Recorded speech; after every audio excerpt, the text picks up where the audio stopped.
European competitiveness still lags behind that of the US, and in the current global order, facing precisely the Chinese approach, we have to react. So first, protection. Protection doesn't mean protectionism. But today's Europeans are too naive. This is the unique market open to everybody without checking level playing field.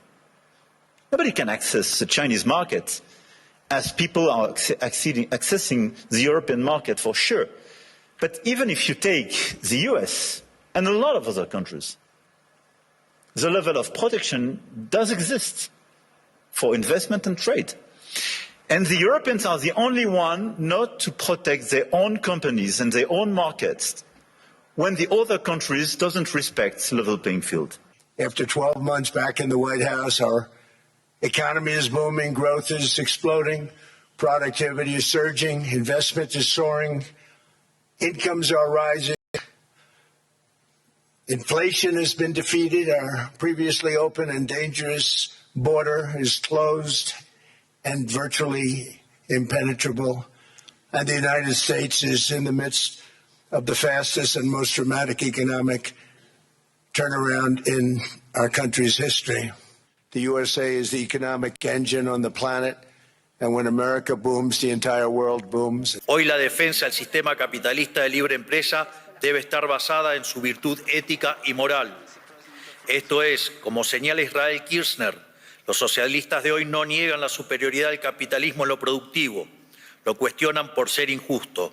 Por ello, no basta con que el sistema sea más productivo, ya que si su raíz fuera injusta, el capitalismo no merecería ser defendido. Por lo tanto, hoy les demostraré que el capitalismo de libre empresa no solo es más productivo, sino que además es el único sistema que es justo. La intervención es una violación del derecho de propiedad, por lo que al castigar los beneficios, el crecimiento potencial de la economía cae. Por ende, la intervención y la regulación son dinámicamente ineficientes, por ser violentas y por ende injustas. Es por ello que desde la llegada a la administración en 2023 hemos llevado a cabo, gracias a la ciclópea tarea del ministro Federico Sturzenegger, 13.500 reformas estructurales, las cuales hoy nos permite tener una economía más eficiente dinámicamente, lo cual nos permite volver a crecer. Esto es Make Argentina Great Again.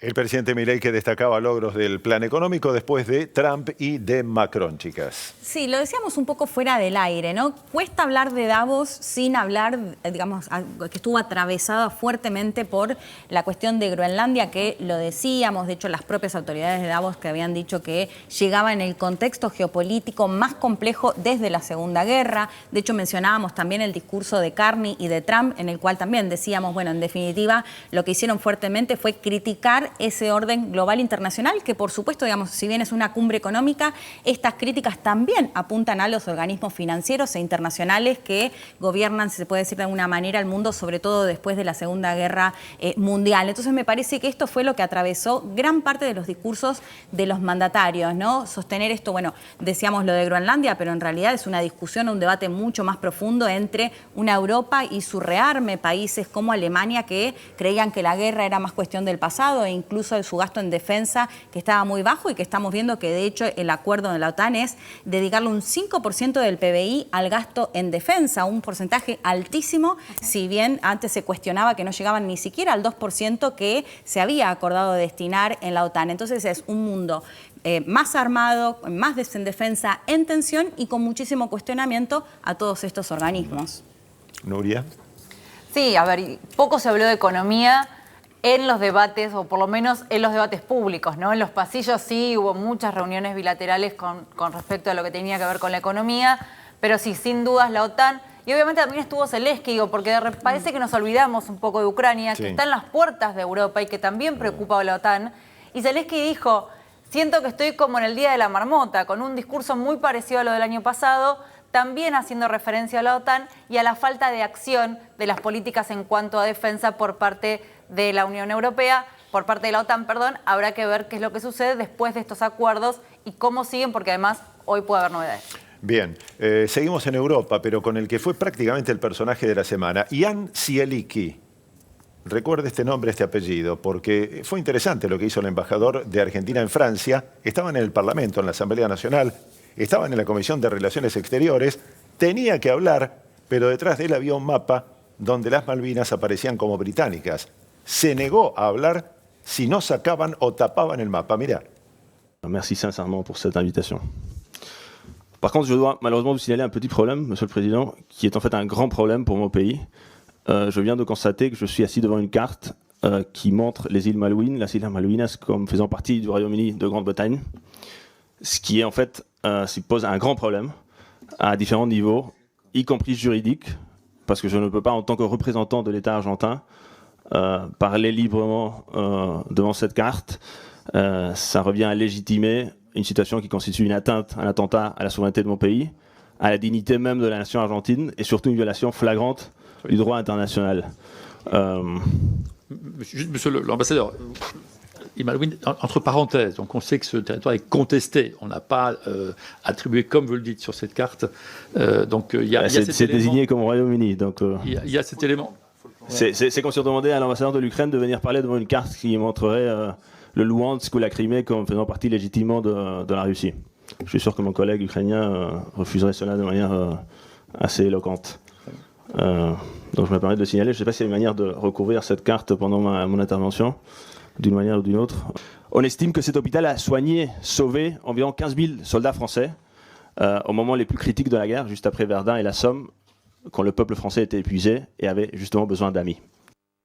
Y ahí sí, cuando taparon el mapa, habló el embajador. Hay que sumarle que todo el arco político argentino, completo, cualquier ideología, aquí no hubo grietas, todos aplaudieron la actitud del embajador argentino en Francia. Punto y aparte. Seguimos con Europa, pero en este caso el Parlamento Europeo, reunido en Bruselas, en la capital belga, ha tomado una decisión que frenó mucho de lo que hablamos la semana pasada en este noticiero, porque paralizó el acuerdo de libre comercio firmado entre el Mercosur y la Unión Europea. Recuerden que el sábado pasado se firmó en Asunción del Paraguay.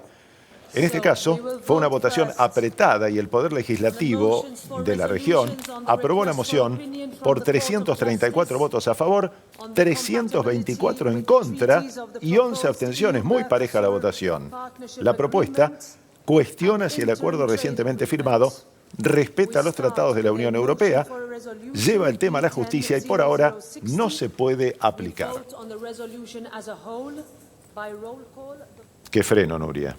Sí, y sobre todo porque llama la atención el momento, ¿no? Cuando ya creíamos que Europa ya era un debate cerrado, que ahora faltaba por parte de los congresos del Mercosur que voten, sale esta noticia. A ver, lo que piden es que se revisen los tratados firmados que tienen que ver sobre todo con medio ambiente. Es un tema que, principalmente al campo francés, era también quien estaba en contra de este acuerdo con el Mercosur. Piden puntualmente eso. Desde la Unión Europea lo que dijo la Ursula von der Leyen es: si se aprueban los congresos del Mercosur, vamos a encontrar la forma de hacerlo provisoriamente, que comience este tratado firmado entre Mercosur y Unión Europea. Los tribunales europeos tienen hasta 2 años, puede tardar, es mucho tiempo. Por eso están buscando la manera de, mientras la justicia resuelve, tratar de empezar a dar esos primeros pasos en este tratado que ya está firmado interinamente, ¿no? Para entrar en vigor justamente necesita el aval de cada uno de los congresos de los parlamentos, en este caso también de los países del Mercosur. Tal cual. Bueno, veremos entonces cómo sigue la posibilidad o no de aplicar el acuerdo. Ahora, otros temas que también pasaron esta semana en el mundo. Trump: estamos vigilando a Irán. El presidente de Estados Unidos confirmó el desplazamiento de una flota naval hacia Medio Oriente en medio de una escalada de tensión con Irán, tras semanas de amenazas cruzadas, advertencias militares y denuncias por la represión de protestas en el país persa. Japón camina hacia las elecciones anticipadas. La primera ministra Sanae Takaichi disolvió el Parlamento en Tokio, una decisión que habilita la realización de elecciones legislativas adelantadas el próximo 8 de febrero. La medida apunta a reforzar su respaldo político en un escenario marcado por la inflación, el aumento del costo de vida y debates sobre el gasto en defensa. El paso de Harry por Italia. Un potente sistema de baja presión cruzó el mar Mediterráneo y afectó con fuerza al sur de Italia, en particular a la isla de Sicilia, que concentró los impactos más severos en costas y comunidades ribereñas. Las autoridades habían activado la alerta roja, suspendieron las clases y realizaron evacuaciones preventivas en las zonas ribereñas.